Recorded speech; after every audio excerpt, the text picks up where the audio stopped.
Greetings, fellow farmers. Rodamon here. Thank you for tuning in to Vintage Story Primitive Survival. Episode 13, Farming at the Homestead. It's a big old poll, and what this is voting for the next focus. So last stream you had voted on that I start farming. So it's worth noting that, like, I am not working on farming. I'm letting you re-vote. My 2 cents, something food related might be very necessary, as I don't have a lot of it yet. So as far as agriculture goes, there's a few different types. Orchards wouldn't make sense for the short term. That is definitely a long-term goal of trying to, like, vernalize fruit trees near me or whatever. But relocating berry bushes near me or would solve sort of like short-term food problems, because berry bushes will rebloom quickly. And then sort of longer term would be farming, obviously.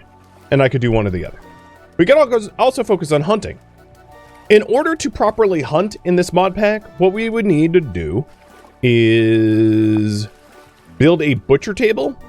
And a butcher table would require me to make bronze knife, bronze shears, and a bronze cleaver. Or copper. Copper would be fine too. With copper plates and boards to make a butcher table so that we can actually butcher animals. So the process of butchering in this mod set is we first make a hook and hang a carcass on a hook to drain it of blood.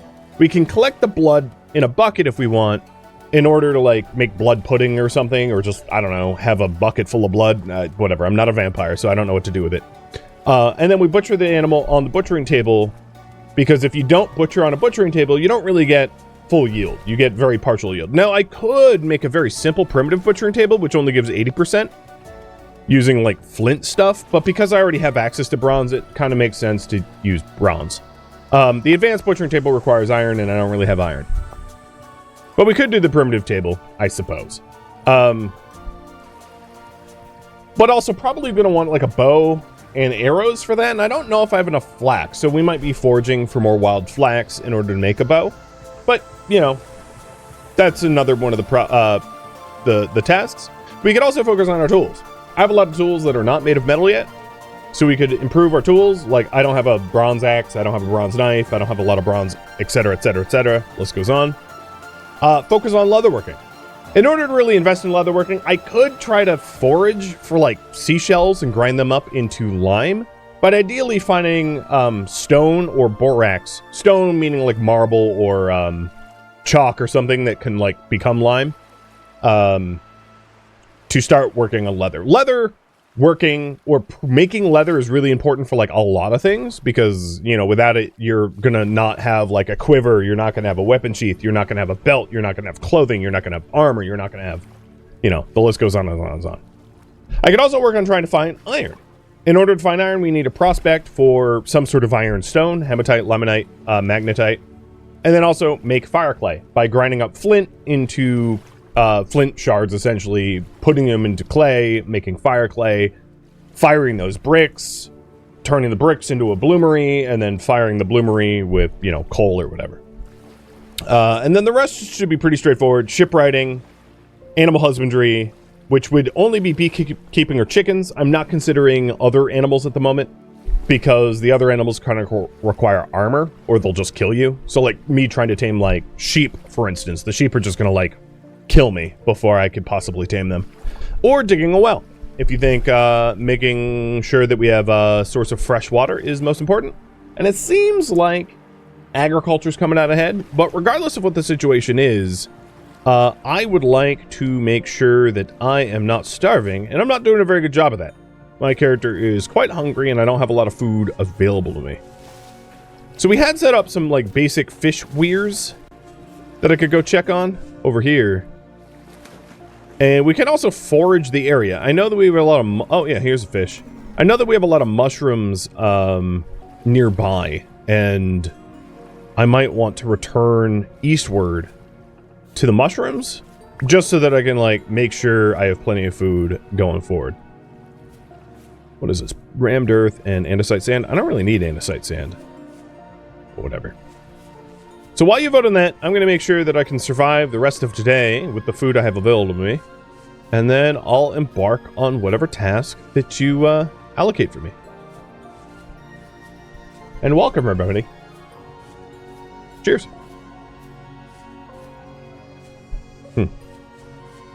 I'd love to find local sources of copper around here. If I have to get... Oh, we've got clay right here. Sweet. If I have to go back to where I have previously found cassiterite or tin, that'd be fine. Because we can just make like a single trip of it. But I don't know. I only have one spot of one location of local copper. So finding other local copper would be great.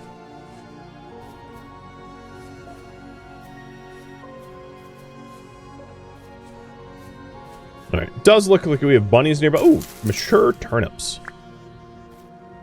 So I'm probably never going to grow turnip seeds because the climate's too warm for it, but they can grow wild. And we got flax. Fantastic. I think what I'm going to do... Was it shift... I forget how to change Control Shift 4? No. I wanted to turn mod settings. No, that's not it. I'll have to look it up in a second. I wanted to not have wild crops other than mushrooms be tagged. Definitely not eating funeral bells by the automat markers, because once you pull them out of the ground, it's not like they come back, so you don't really need a tag on it. Ooh, foggy. Spooky. Got some more turnips here. And it looks like, we'll say farming is going to be... Or actually, you know, farming or berry bushes. What to focus on? Farming berries. So what I mean by berries is you can relocate berry bushes by using by digging up essentially their roots and relocating them locally, because berries will, especially in the climate I live in, they will continually regrow, meaning that they're a reliable, renewable source of food, much like mushrooms, actually. The mushrooms that I'm foraging here will grow back, as long as I don't cut down the trees. So, the mushroom spots here are important, because the mushroom spots indicate trees that create mushrooms, and I might want to leave them be until the point where I do not need wild mushrooms as a vegetable source. Which may happen, you know, in the future once we have a well-established farm and I have lots of food. But for now, you know, definitely relying on the fruit of the forest. Oh, hi, boar.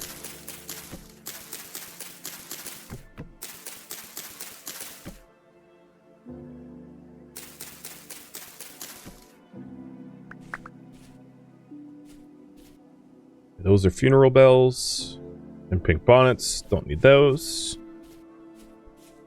They'd kill me. That looks like chicken of the woods. Oh, no, that's shiitake. Edible, too.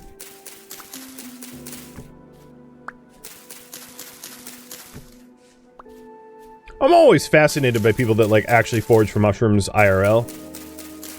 It fascinates me, but also, like, I find it scary, because if you screw up, some mushrooms can only ever be eaten once, as the joke goes, but, like, for real. When I lived in Southern California, every few years there was, like, a story about how someone, foraged the wrong mushroom and ended up dying or killing people. Because, some of the mushrooms just don't do it. Don't do it, piggy. Now that we have a proper food cellar, I can... So previously, to walk this back a little bit, I had not really spent a lot of time collecting vegetables because I didn't have a way to keep them from spoiling rapidly. Oh, we definitely have bees above me somewhere. So I'll put down a little bee marker for future animal husbandry purposes. Alright, I probably have enough food. I'm also, like, damn near starving. So let's go back home, cook these up, and start doing whatever you end up voting for. Looks like farming, but, we'll see. I don't have room for that mature rice. Shoot. Andesite sand. Guess what? Well, I'll just come back for it. No, I'll just dump the sand.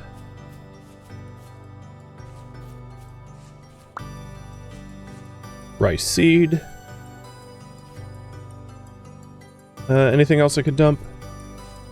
I'll just eat the flax grain. It's barely nutritious, so it's not much of a waste.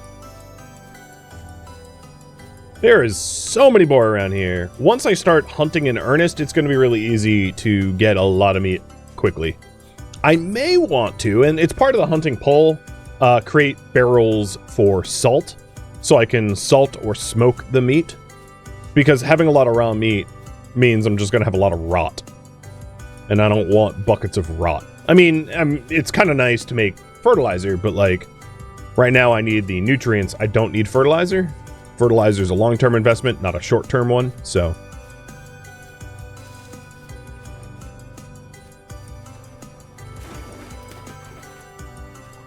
Alright, cool. Let's get cooking. And if you haven't voted yet, feel free to do so, because you are fast running out of time. Alright, what am I doing here? I'm putting stuff away. I know I'm like dehydrating right now, don't worry, I've noticed. So we'll do reishi mushroom soups, I guess, right now. I'll put the bluegill away for the moment. And if we're doing soups, I'm gonna need a jug. So that I can regain my hydration as well as my food.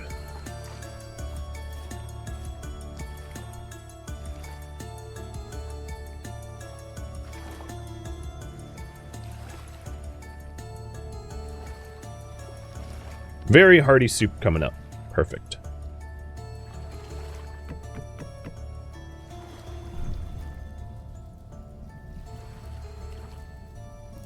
I didn't add grains into it. I could have done like some sort of risotto. I love mushroom risotto.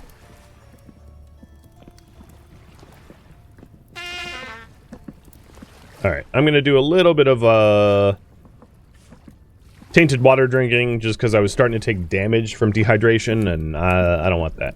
Alright, so we're gonna call it. I'm gonna start farming.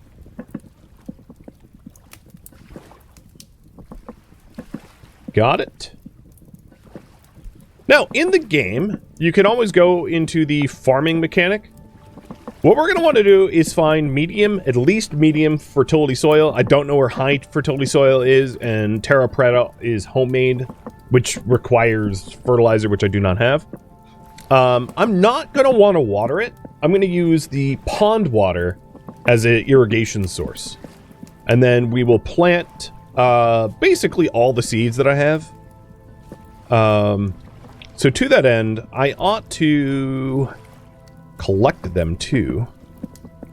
But I don't want to stray too far from my meal because I am super starving. So over here we've got amaranth seeds, which is like a grain. Yeah, we've got a whole bunch of seeds in there. Perfect. So we have a lot of things to grow, obviously. And that's going to be really handy for medium length, you know, nutrient fulfillment. It's not helpful like at the moment because it takes a while to grow, but it will be, we'll be able to subsist on it soon. Okay, here we go. Food, food, food.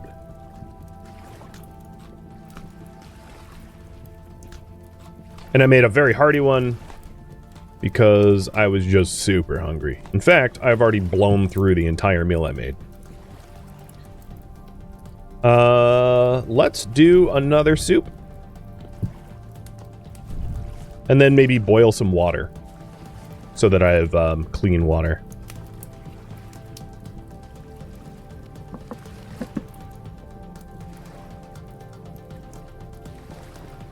Three, and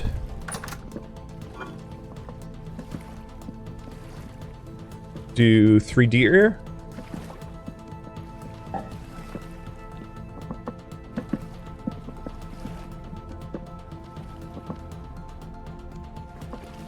There we go. That'll keep me going.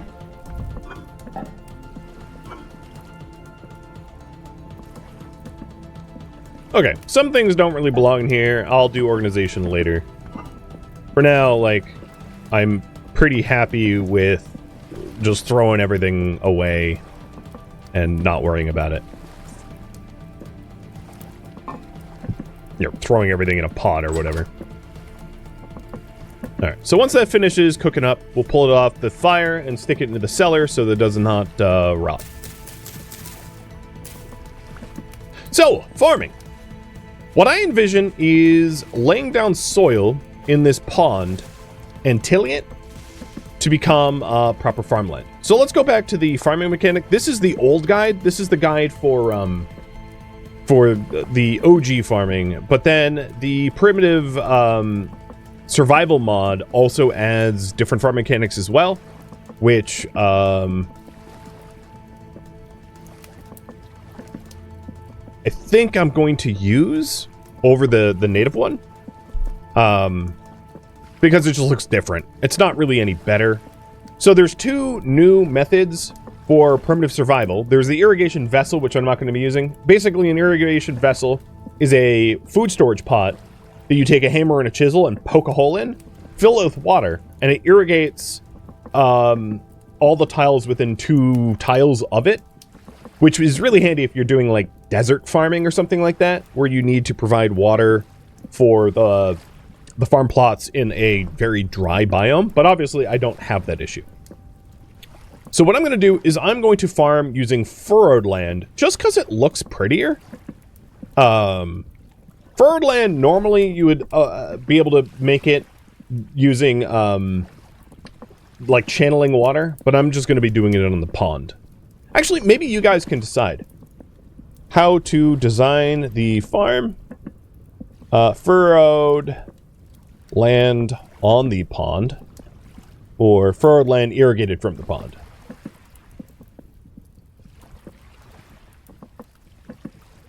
So on the pond might have better, I don't really, well, I'll back this up. I don't really care how irrigated my crops are. If they're not perfectly irrigated, I don't care. It's not a factor as far as I'm concerned. Oh, I have a typo, but whatever, it's legible. So irrigated on the pond will probably be about 100%, 100% watered, and irrigated from the pond, which will look more organic, will be about 80%. And you guys can choose. And this meal is just about done. Perfect. Alright, so I'm gonna plate 1 serving. And then the rest stick down here. And this will keep... So the reason why I'm not bothering with like food crocks, which help to keep food fresher longer, is I'm gonna be eating food well before it spoils, so like food crocks aren't necessary.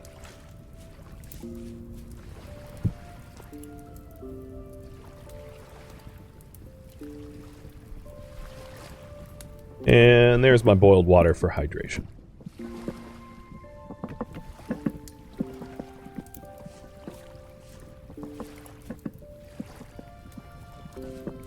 So if we are going to vote for furrowed from the pond, maybe this square, well,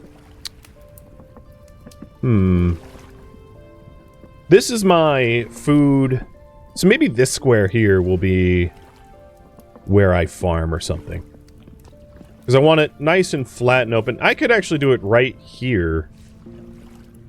Because the other thing to consider, let me just pause the game, is we're going to want to protect it from wildlife. Now, further in the future, what we could end up doing is fencing it all off except for one spot and having a deadfall trap where we trap animals that try to like eat our crops for like an added protein source. But that requires a little bit more complex setup to get working correctly.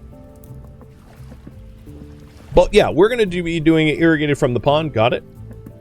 And I think what I'll do is try to block access off to this area here. So let me head over to where I'm referring. It's pretty flat and open. No, you know what? Just the peninsula I live on. I can, I'll add extra soil and make it easier to farm here. I'm just going to do it here. I'm not going to try to reinvent the wheel. I don't think it's worth it. All right, is this boiled water? It is. Perfect.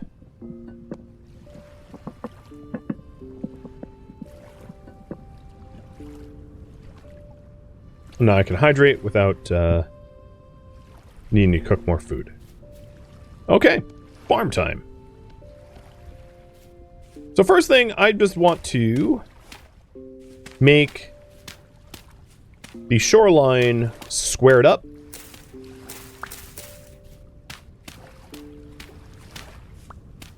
Do a little bit of terraforming.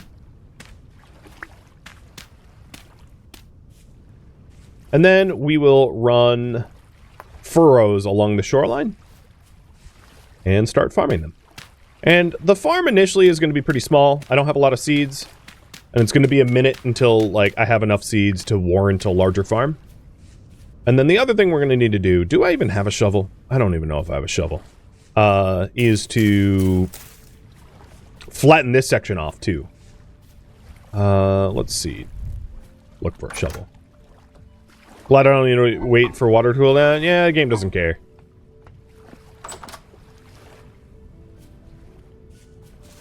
Again, our character is like a higher angel, canonically, so like it might make sense that we don't care. Pro pick. Flint knife. I'll pick the flint knife up as a spare, but yeah, I think we need to just nap a new shovel. I'm not spotting anything shovel-like in my inventory. That's an axe. Well, I'll sure use it, but there we go. Yeah, so in Vintage Story, your character is a seraph.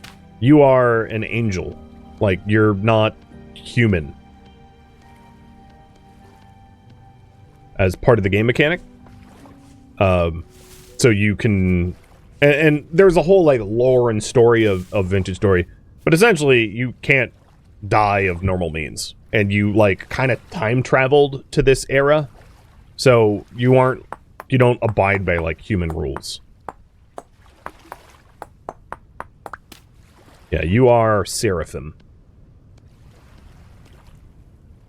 So the way the furrows work is normally in Vintage Story, if you right-click, you just till. But with the mod, you can sneak right-click to dig furrowed land. And I think I'm going to start, yeah, I'll start my furrows there.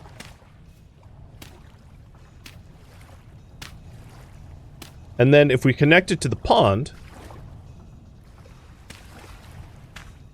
it will fill with water, sort of. Okay, maybe not. We'll have to tinker with it.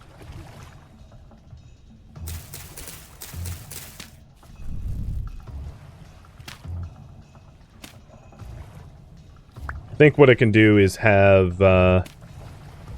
Actually, I'm not really sure why it's not furrowing. Odd. Guess I could just do it like this. It'll look like a rice patty. Sashi, thank you for the resub.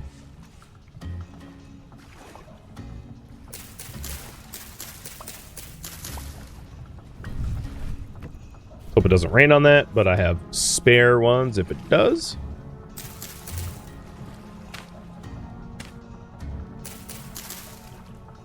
Well, the irrigation here will be quite.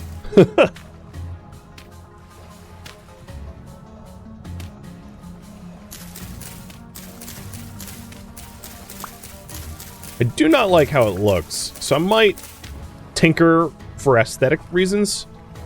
Let's see. Let's see if I can't, It might just take a minute for the furrows to, like, register. Yeah, that might be the case. I think what I'll do is I'll have the furrows with one irrigated tile on either side by design, and then maybe connect it to the other pond, because that could be neat, connected to both sides. I like that design-wise, so that's what I'll work towards. And what I do know is I'm gonna need some hose.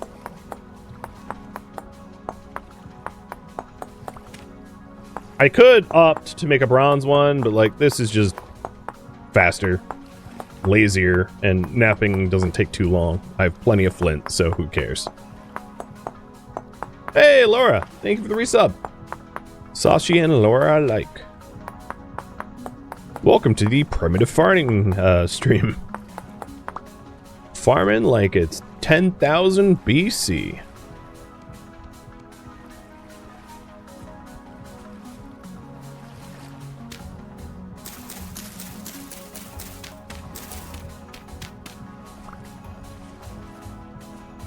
Oh, God, that is dark.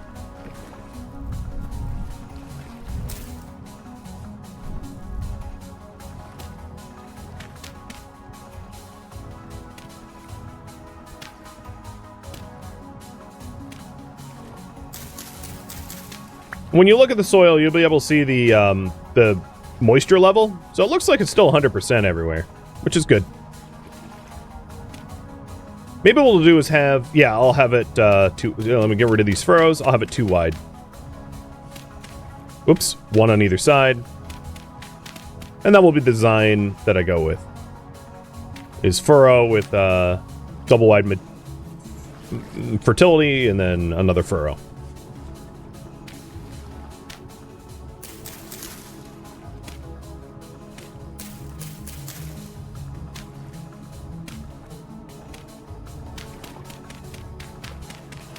I'm gonna assume that enough of you agree that that's probably the most aesthetic choice, especially if it connects to the other side of the pond. I like it. I think it looks good.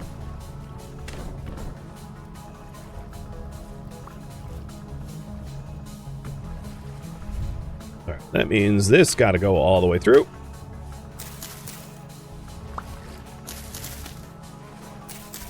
And then we have to, once we're done sowing the seeds, we'll have to come up with a method to protect our crop from grazers, from thieves.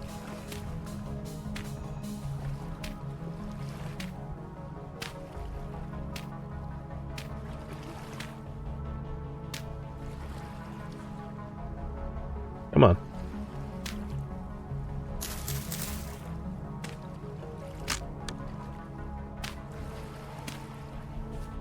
There we go. Swank.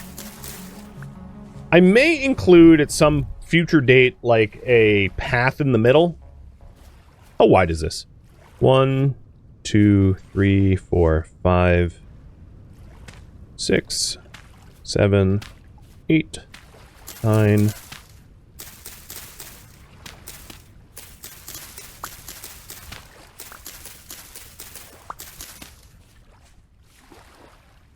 Ten, 11, 12, 13, 14. Maybe I go up to 15.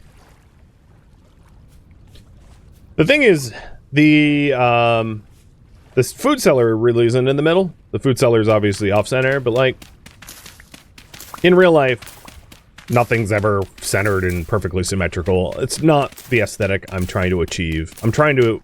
What I would like to do once this whole series is done is be able to fly around and for it to look like some sort of Amazonian tribal, like, you know, village site. If you can envision what that might look like in your mind's eye. That is the aesthetic.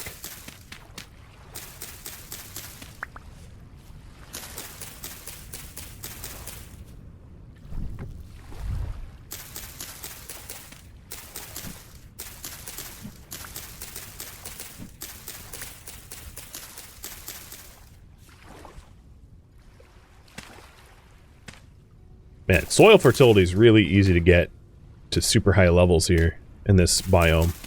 It's nice. One of the advantages of the jungle. It's very moist. Alright, so we need a few more, like, medium fertility soil, but you can kind of see how this is laid out. And then we have to come up with, like, a fence system, as I was saying, which shouldn't be too hard.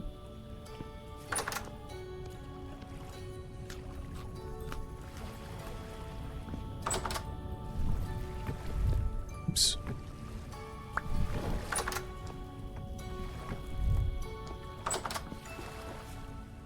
I've been putting torches everywhere.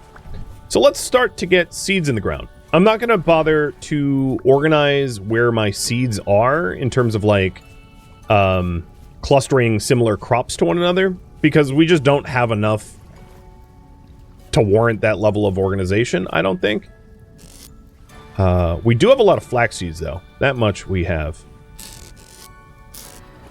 So I know I have 2 more seeds left to be sown, but we'll start with the flax and go from there. So flax is not a crop that is like good for eats. It's very low nutrient for. It's more of a crop to give animals for fodder. And that last one I'm gonna put here. I just need a spot for it. So that's essentially what it looks like. The furrowed crop plots, and I think they're pretty attractive. I like it a lot. The look and the layout. And fortunately, because I don't live in a forest, the soil here is medium fertility, which is like good enough for our purposes. It's an industrial crop, exactly. Like you don't eat cotton either, right? You know, or I don't. Alright, let's get the last flax in. And that's a decent amount of starting flax, I would say. Next up. So, flax is a K crop. To back this up a little bit, the nutrient levels of a medium fertility soil is like 50%. So low fertility, what is low fertility actually? 30, I think? And when plants grow, it will reduce that specific nutrient out of the soil. So N is nitrogen, P is, potassium. Or actually, K is potassium and P is phosphates, right? NPK. I think. I'm not a farmer, and you can tell. Help. Why Google search your potassium? So nitrogen, phosphorus, and potassium. Yeah. That is NPK. All right. And the point is, flax will drain, for lack of a better term, potassium or K out of the ground, kalium. And I'm going to cluster all of my K crops together. So like rice is also a K crop. Because when it comes time for medium fertility soil, it's easy enough to just rip it out of the ground and replace it, right? You don't necessarily need to refertilize it because it's cheap and everywhere. It's massively abundant. But when you have higher fertility soil, like high fertility soil or terra preta, its nutrient levels are higher, meaning that it can support more than one growth cycle and will accelerate the growth for the crops there, which means if we get high fertility soil or terra preta, we're going to want to crop rotate or fertilize or something. But for now, I'm just going to group the Ks, the Ns, and the Ps together. Oh, I don't have a torch.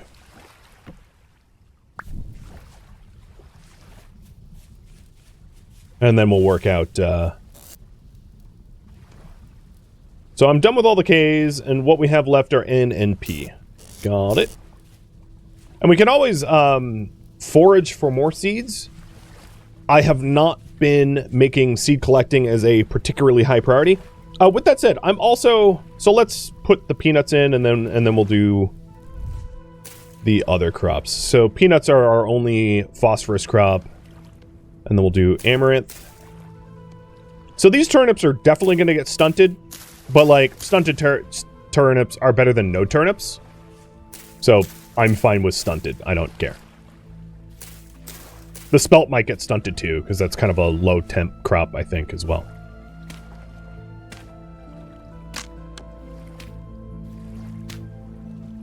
Food is food. Exactly.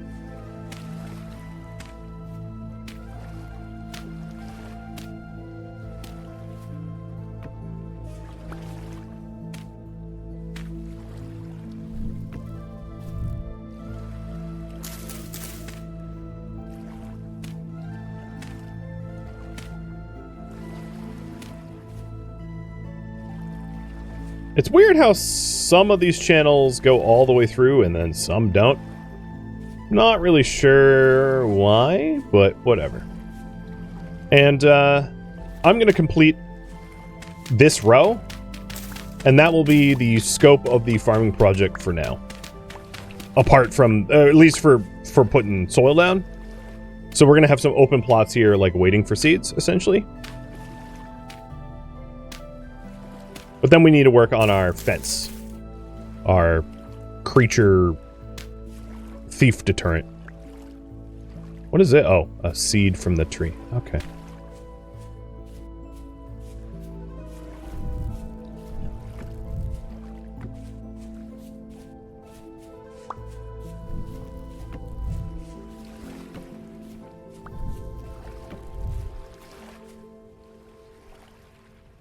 All right. At the ends of these, what I'll probably do is rammed earth.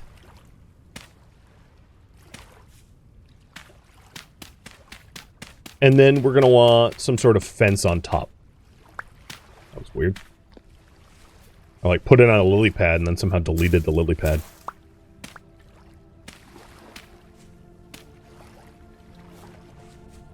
And we can connect the fence here and out so that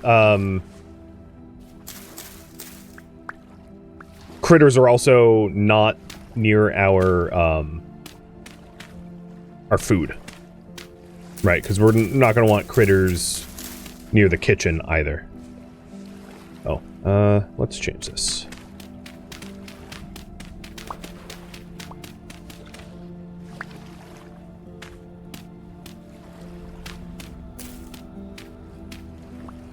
Too bad there's not really a purpose for water lilies, because we're getting a whole lot of it.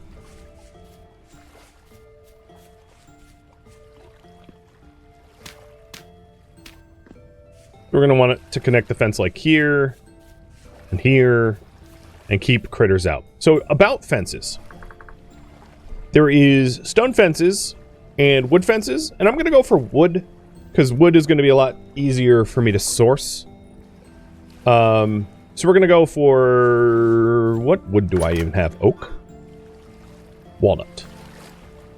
It will probably be mixed board.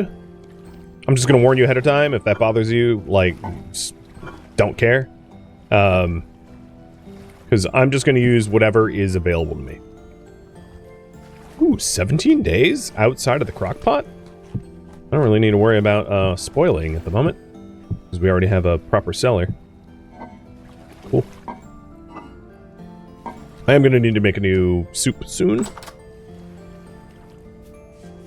So, let's go ahead and create some sticks from the firewood. Because we're going to need a whole lot of sticks for this process. I'll probably need to cut down some new trees. Maybe what we could do is cut down the trees that are hosts for the pink bonnet and the funeral bells. You know, I want to leave the trees alone that are trees that have, like, edible mushrooms, but the inedible mushrooms, yeah, those trees can die. And we take the wood, create a whole bunch of planks, and if we take a look at the fence recipe, again, the wooden fence. So there's the wooden fence gates. We're going to probably want a few of those, but the wooden fences is, I'm going to need twice as many boards as I need sticks. So I have about 50... and about, well, more than 50, but still.